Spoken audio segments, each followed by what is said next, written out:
3, 2, 1.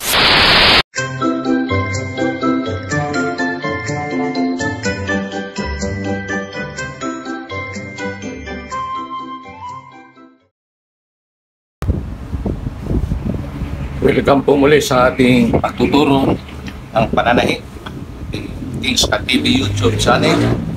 At magkawa tayo ngayon magkabit tayo ng wristband na simpleng paraan pero maganda. Turo ko sa inyo. Ang gagamitin natin para kumanda ay hindi bandroll. Hindi bandroll ha. Ating gagamitin ay itong Trubinize na hard Trubinize. Usable ito yung may dikit na kapag ipa-plansa, dumidikit. Katulad nito, ito yung wristband natin na tela, tapos ito yung Trubinize na dinikit ko, ito yung matigas. Matigas ito siya na may dikit na kapag i-plansahin natin, dumidikit siya dyan. So ito yung ating ikakabit para ang ating wristband ng ating pantalon ay maganda. Ito sa uniform ng guard, ito kailangan matigas para maganda yung yung lapat, yung hapit talaga. Parang bandroll din ang ating linalagay.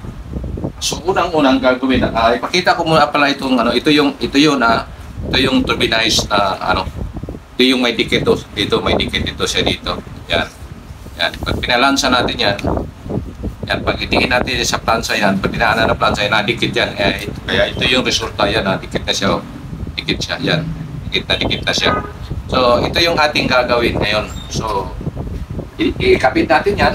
Wristband, pamamaraan sa pagkabit ng wristband. Simpleng simpleng paraan pero maganda. So, unang-una gagawin natin kasi na-plansa ko na to. Ito yung ating gagawing wristband. So, ating lapad nito ay 1.5. So, dahil 1.5 ito, magsukat muna tayo ng 1 3/4 para lapis siya ng mga 1/4. So, sukatan natin ito para meron tayong pangilalim na pambali sa ilalim. Sukatan natin ito. Sundin nyo lang itong aking pamamaraan. Isa din ito sa maganda kong natutunan na hindi na tayo masyadong nahihirapan na gagamit tayo ng bandroll. Kagaya ng mga sinaunang style na talagang pampaganda, bandroll tayo. Maliban sa matagal gagawin, maproseso yun. Maproseso. Pero ito, simple lang ito. Madali, para lang tayo nagkabit ng parang wristband lang ng palda. Napakadaling gawin.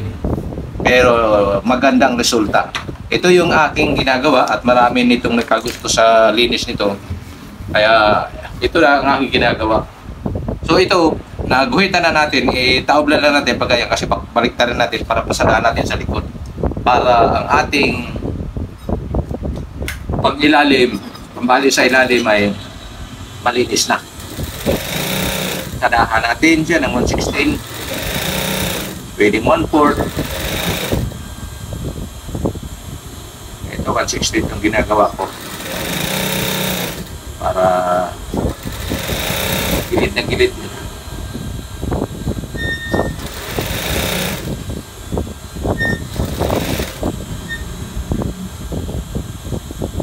Sana hindi mag-collapse ang ating camera. Uminit kasi yan ating minto pag nasobrang init kasi dito sa lugar ko medyo mainit ay gusto ko sana walang patid na video. Walang pinaiwasan minsan dahil siyempre init siya minto. So nagpipilitan tayo na dudugtungan na lang ng kung saan tayo nagsisimula ng panibago. So ito, ang gagawin natin dito, susukatan natin. Kunin muna natin ang sukat ng wristband. Ang sukat ng wristband ay 39.5. So 39.5 is 19 3/4. So dito 19 3/4 yan. Kunin natin yung 3/4 yan. Pero bago natin yan guguhitan ng 39.5, sukatin muna natin ang katawan para malalaman natin kung may labis ba tayo sa sukat. Wala. 39.5. Kung may sobra ba o wala. So, sukatin natin muna. So, ito yung ating sukat. sa zipper tayo magsimula magsukat ha. Para sigurado ang ano, yun talaga ang pinaka-tugtungan, zipper. So, 19 and 3/4. 19 and 3/4 yung gitna nito sa boxing. So, tingnan natin kung wala bang labis. Pag meron kasi, ibabawas natin siya doon susukat sa wisukat. 39 1/4. 39 at 39 3/4. 39 3/4 pala. So, yung 39 3/4 na yan, labis lang tayo ng 1/4. So, counting ano na lang yan, counting hila-hila lang yan, 1/4. So, kailangan nating maipasok yung 1/4 na yan para 39 and a half tayo exacto. So, ating gagawin dito sa ano, sa ating wristband. Dahil itong sentro niya, 39 and a half, so 19 3/4. Yung 19 3/4, bawasan pa natin ng 1/8. Kasi 1/4, hatiin natin yung 1/4 na lapis ay gagawin na dalawang 1/8 ay 1/4 yun. So gawin nating 30 na kahit 39 and a half ito, pero ano lang gawin na 19 and 5/8. 19 and 5/8 yung kabilaan na yan, na nabawasan na yung kabilaan ha. 19 and 5/8 sa kabila din 1/4 din ang ano nabawas dito sa bandang side, kabila dito. So, 1/4 na yun pa tayo ng 39 and 3/4. So eksakto to mga kapadyak. So yan ang gagawin natin. Una natin ikabit dahil nakuha na natin yung sukatan na natin. Kuha na natin yung 19 3/4 dito sa wristband. Ang una natin ikabit ay ito dito. Ito natin yun sa zipper, itapat natin itong guhit na to. Sa zipper natin ikabit. Ano siya, itapat. Tapos huwag idikit sa puti. Itong dito sa may provenance, huwag idikit. Mag-allowance tayo ng mga 116 para pagbali natin mamaya. Ayan, katulad yan. Hapit na hapit siya, oh. Maganda siya. Pagbali natin. Huwag idikit dito talaga. Yan, oh. May mga 116 na layo dito. So, para pag ano natin, ganyan siya, maganda siya. So, sunod natin ikakabit ay dito tayo sa center ng boxing. Dito tayo magkabit. Itong sentro din ng dugtungan ng ating wristband. Dito din natin ikakabit. Tulad ng sinasabi ko, huwag idikit. Huwag idikit. Yan.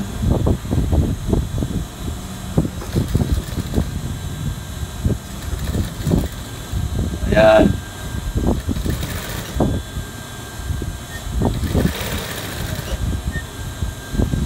Hilahin natin kung may sobra ba. Parang wala lang kasi 1/4 lang yan. Pinaghati pa.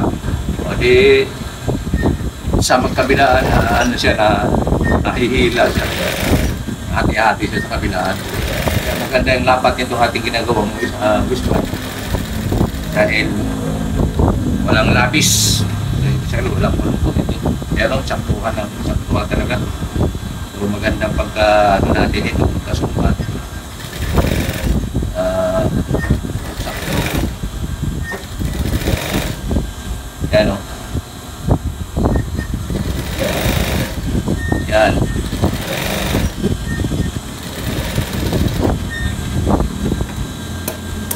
Yan. Yan o. Kita mo yan o. Hapit siya, maganda pagkahapit. So dito na naman tayo sa dulo. Sa dulo hanggang gitna na naman tayo. Itong guhit na to, itatapat natin sa zipper. Tapat natin sa zipper siya. Yan. Ito yung zipper na tatapat natin. So, huwag idikit sa pilon o sa fusible. Huwag idikit sa matigas. Yung puti. Para pagbali nga, sinasabi ko, maganda pa. Pagbali, maganda naman yan.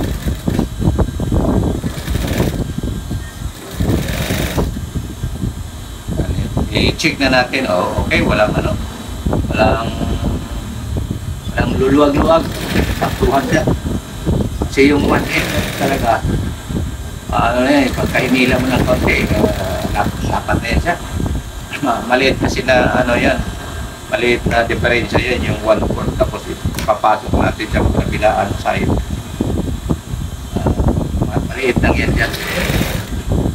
Mga hapin siya yung medyo malaki-laki. So, sa paggagawa natin sa ating pagsusukat, kailangan ano tayo na ating pag mga sukat ay saktuhan para hindi tayo mahihirapan sa pag-wiwit na hindi mahirap ang magkabul. Mga adyas mahirap.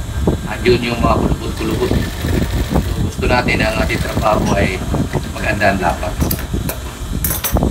So, maganda. Walang kulubot-kulubot. Yan, maganda ang dapat ng ating ginagawa, no? Para makaiwas tayo sa hilahan, dito pa lang, dito sa gitna pa lang atin na ito i-stinats. Hold natin pag ganyan, yan, sa gitna, hold natin. Tapos stinats na natin. Pagka sa mga ibang pananahe, lagyan ng ano dito, rangkahan. Para hindi siya gagalaw-galaw. Pagkatapos, ganunin natin. Yan o, ilapat natin, ilapat natin, ilapat hanggang dulo. Yan, nalapat na natin hanggang dulo. Yan, hanggang dito, nalapat na natin. Saka natin ito putulan.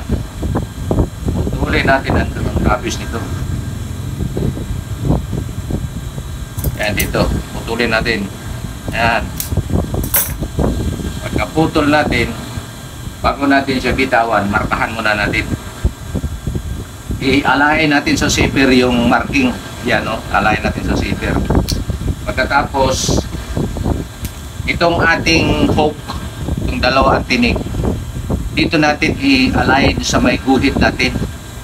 Yan. Sa gitna to ha, sa gitna siya ng 1.5 na waistband. Sa gitna siya.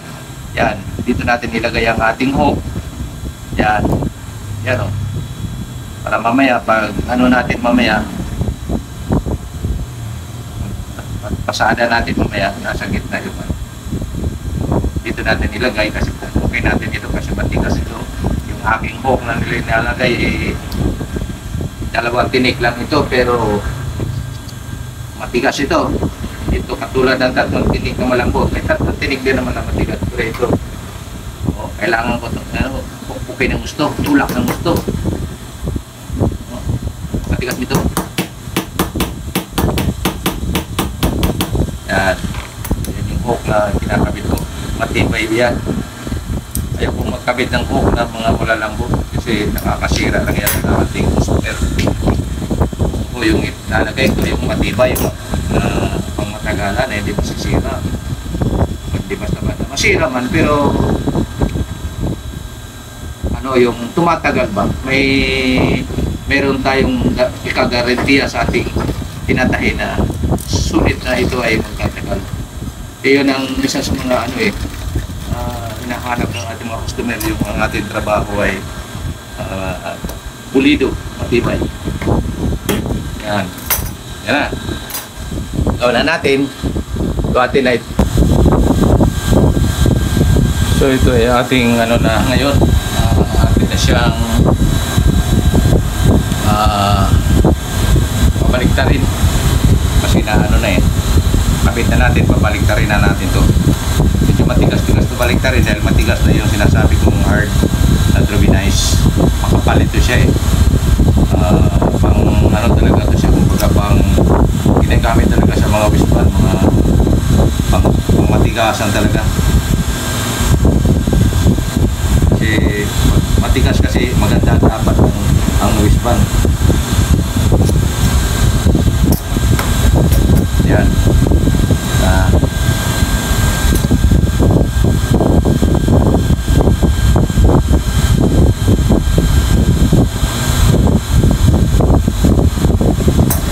Ginagawa ko, lalagyan ko dito, ipitin ko siya dito para pagkuhan ko mamaya, pagpasada ko dyan, hindi siya gagalaw-galaw. Sinisigurado ko lang yan eh. Kaya lagi akong may mga bisting o may mga stinats para ang aking trabaho talaga ay nakasigurado ako na hindi siya gagalaw-galaw. Kaya kailangan ihapitin ko na siya tapos stinats ulit. Yan. Yan. Ako, ano to, sa iakyat yung zipper, para pag akyat ng zipper ay susukatan ko siya ng pagkakabitan ko ng hook. Ito, may lapis ako. Dito sa may kanto ng hook, yan, itong kanto ng hook na to, itong kanto na to, dito mo itatapat yung guhit, yung tuldok mo sa ano, sa lapis, para dito mo rin ikakabit mamaya ang isa pang hook, yung partner nito. Ayan o, ito na yung ano niya, yung kanyang ginuhitan ko. Ayan o, so dyan natin ikakabit mamaya yung isang ito sa may ating sa ating yan, ginuhitan. Yan.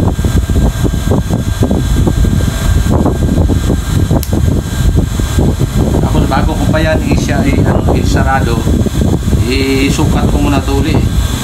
So, sigurado ko yan kung hindi pa nag-unbalance ng aking hook. Yan o, tulad yan, saktuhan sila.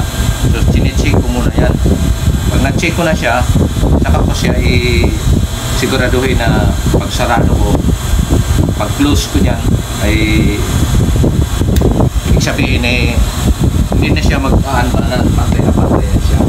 So, saka natin ilagay yung partner niya para hindi niya siya matatanggal. Yan. Okay lang natin. Tapos sarado din natin. Ganyan din natin siya. Yan.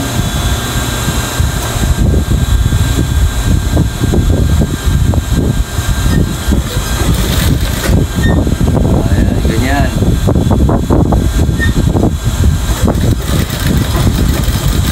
Tiniklop ko siya. Tiniklop lang. Nakaganyan pagkatiklop ko, ganyan. Yan ang ganyan pagkatiklop ko. Ganyan, para nakalaylay siya. Dito sa pantay siya dito. Kita natin. Yan, gagawin natin, baliktarin na naman natin to. Yan, nabaliktad na. Sundot-sundutin na natin ng kaunti para medyo siya makalabas, malapat ang gusto. So dito na tayo ngayon magpapasada. Gagawin natin dito sa dulo, pasadahan natin. Simula dito tayo magsimula. Minamadali natin ang ating kasi ang ating video kumukurak-kurak, medyo hindi yung ang gamit ko kasi ito yung cellphone na medyo madali siyang uminit. So ito na mga kapadyak, ang ating handling ay ganito.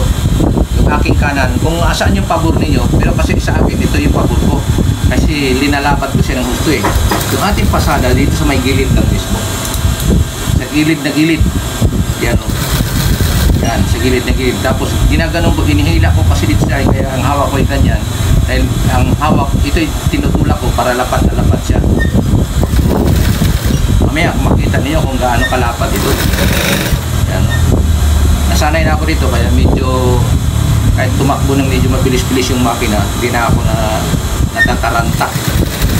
Kaya kung saan yung yung hiyang kayong magpasada, doon kayo gumawa. Kung dito kayo sa kabilang side magsimula na medyo hiyang kayo, okay sa inyo, kung komportable kayo magpatakbo. O ang mahalaga lang dito, yung itong lapat ng ating misband ay hapit na hapit. Kumbaga, busog na busog kung sa iba pa sa mga Quezon province na salita, yung busog na busog daw. Kumbaga, walang nagluluwagan, busog na busog. Hindi maluwag yung pagkakabit ng misband. Busog na busog. Yun ang ibig sabihin nun. Kumbaga, lingin-lingin ba? Walay hauang mo sa mga Bisaya pa. Ayan. Ay, ito. Yan. Yan. Kapit natin.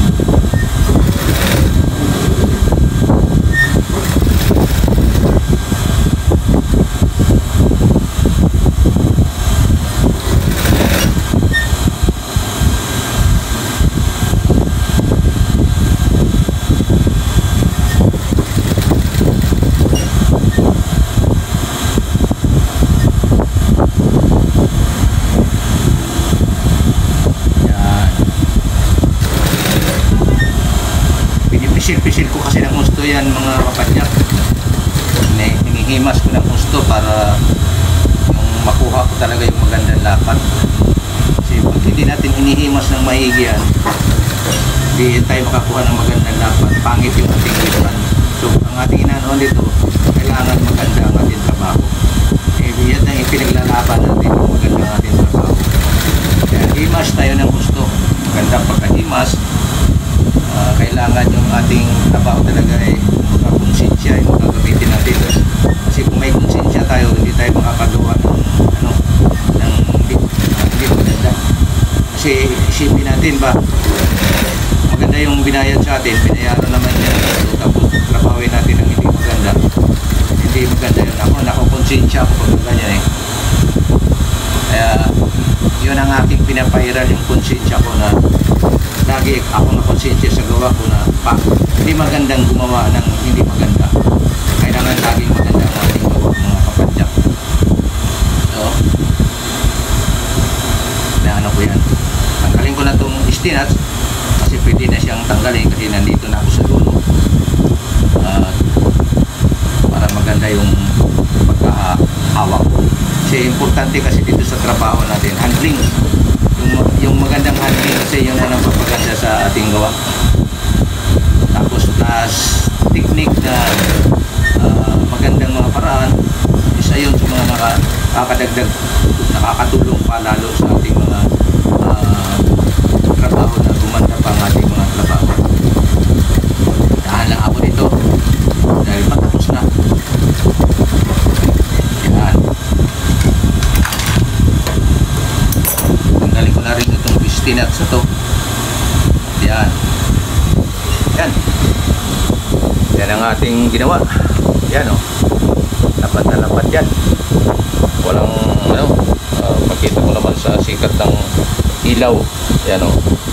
Lapat na lapat yan. Yan. Madilim kasi. Yan. Tapos kasi ko na rin itong pisting dito. Yan. Wala siyang mga alon-alon, walang kurba-kurba. Yan o, lapat na lapat mga kapadyak. Yan o, pinapakita ko sa inyo kung ano ang quality niya. Yan o, yan o, yan o.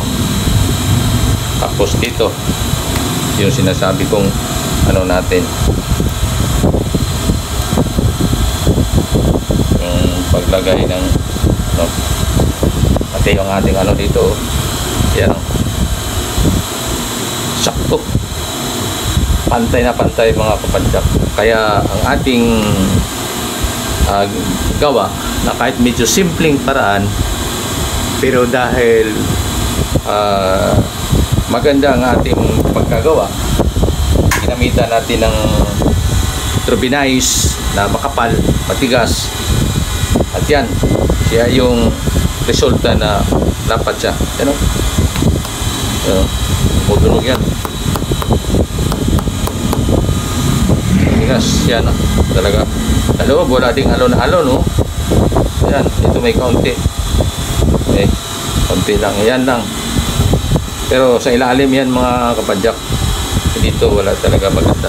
So yan ang ating nagawa sa ating paggawa ng Wisma. Yan ang ating, ito yung aking mga yari. Ganito ang mga yari ko mga kapadyak. Yan o, yan, yan ang mga yari ko. Simpleng simpleng paraan pero maganda. Paraan lang yan kung saan tayo nakakagawa ng madali, maganda. So paraan lang talaga. Hindi yung minamadali natin tapos pangit ang resulta. Huwag yung mga ganun. Kailangan natin na simpleng paraan pero maganda, matibay, simple, pero napakaganda. Parang bandrol ang ginagamit mo na parang bandrol din. Lapat. Busog na busog kumbaga kung sa mga taga Quezon province pa, busog na busog. Yan, busog na busog. Walang walang luwag-luwag. Walang luwag-luwag. Yan, busog na busog kumbaga. Kasi hinatak natin sa ilalim. At hila siya. So atin na itong itrangka para matibay na yung ating hook. Matibay siya, trangka na natin. Ayan yun ang ano.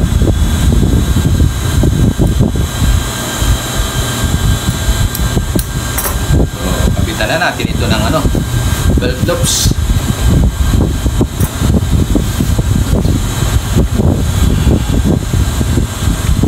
Sukatan natin 1 and a half. Hindi natin yung 1 and a half. Nice. Dito naman 3 inches yung aking distansya para hindi gano'n siyang malayo. 3 inches. Nice.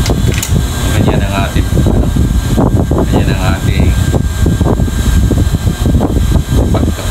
sukat sa paggamit ng belt loops. May belt loops na ako. Yung belt loops ko ay rin ha. So ang dapat nito ay 1 and 3/8. 1 and 3/8. Ano lang, 1 and 3/8. 3/8 lang pala ang dapat. Mahigit ng 3/8. Wala naman sa 1/2.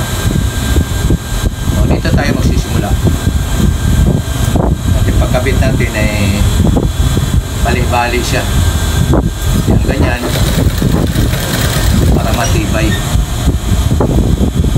yung ating loops. Linisan natin. Agarin natin ang tanggal yung mulmul para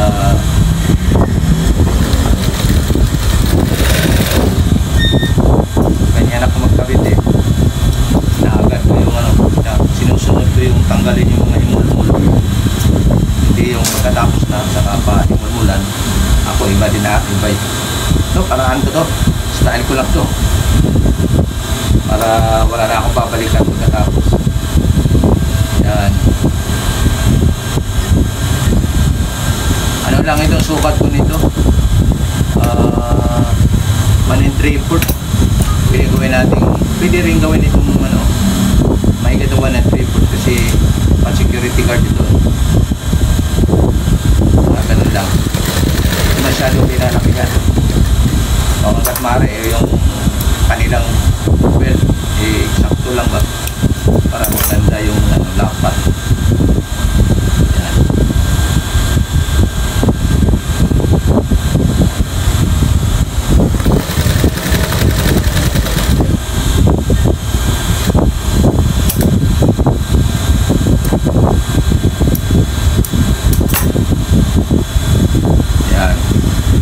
Mga kapadyak kaya malinis pag binabali, wala kang makikita magninis-nis.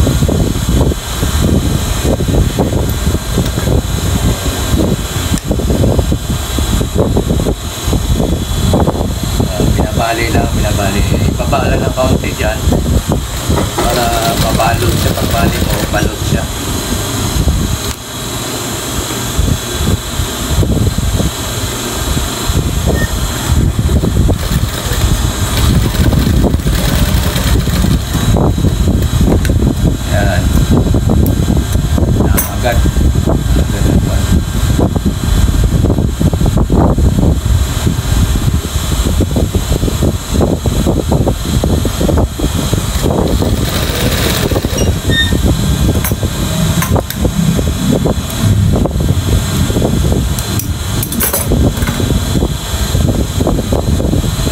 Bali yan mga kapadyak.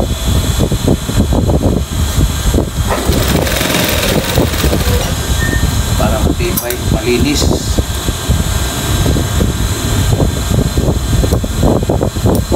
Huwag na yung medyo tatamarin maggawa ng kasi kung tinatamad tayo, hindi ko na diretso mo lang bali, isang bali lang. Ito kasi bali ito pero balot siya, balot. Yan o, binabalot. Tapos lagyan natin ito sa gitna tayo para makuha tayo ng sentro mamaya.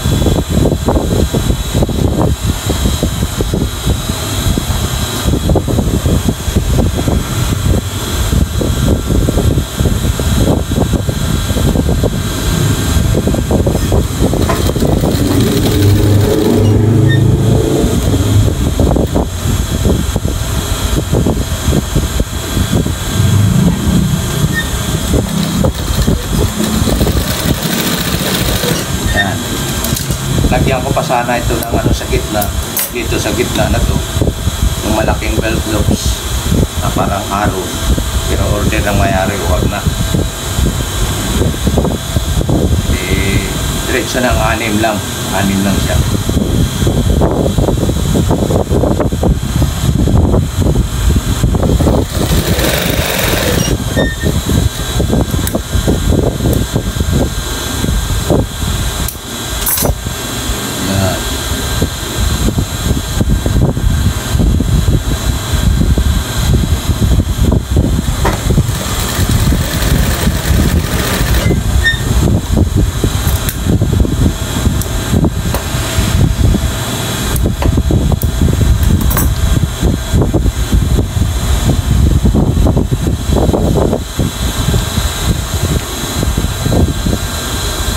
Ganyan lang magkabit ng loops, belt loops, balik-balik,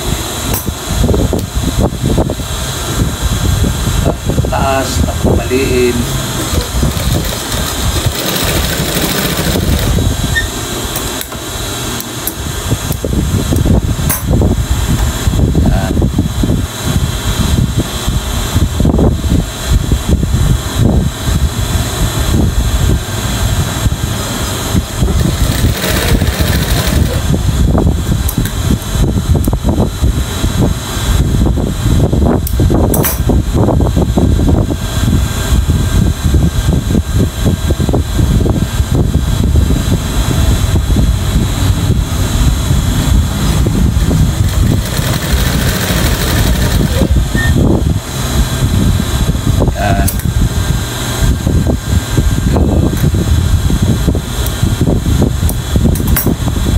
Bale lang yan. Linisin natin kasi pinagtitirang emulmul. Saka natin gitnaan, kuhitan natin para saan natin kung pag nilagyan.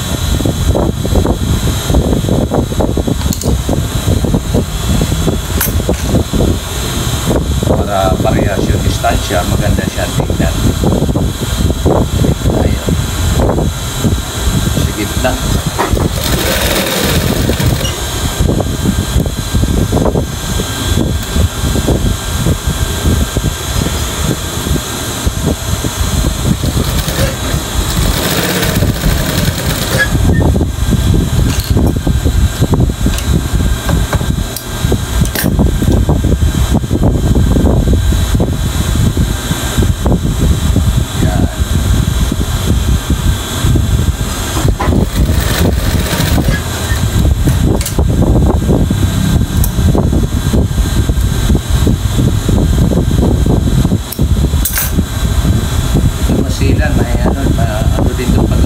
Pagkabit ng loops tamad-tamad ka hindi mo na ganito yung walang diretso maano din, magtyagaan nga lang ang trabaho to. Magtyaga tayo magtrabaho ng maganda, kukuha talaga natin yung magandang trabaho.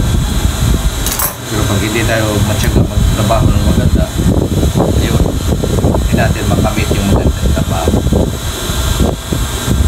Kasi gusto natin laging mamadaliin ano yung distansya sa kabila, siya na rin lang yan dito.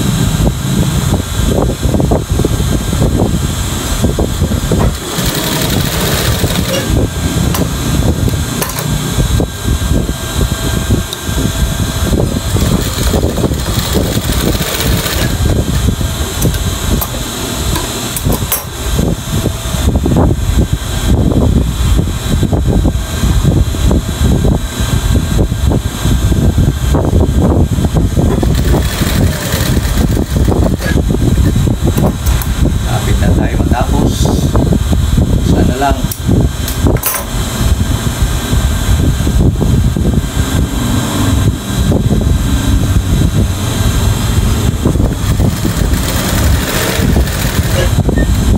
Ana, pusta tayo.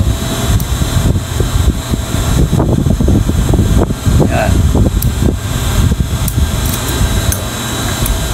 Ito yung ating ari. Ayan.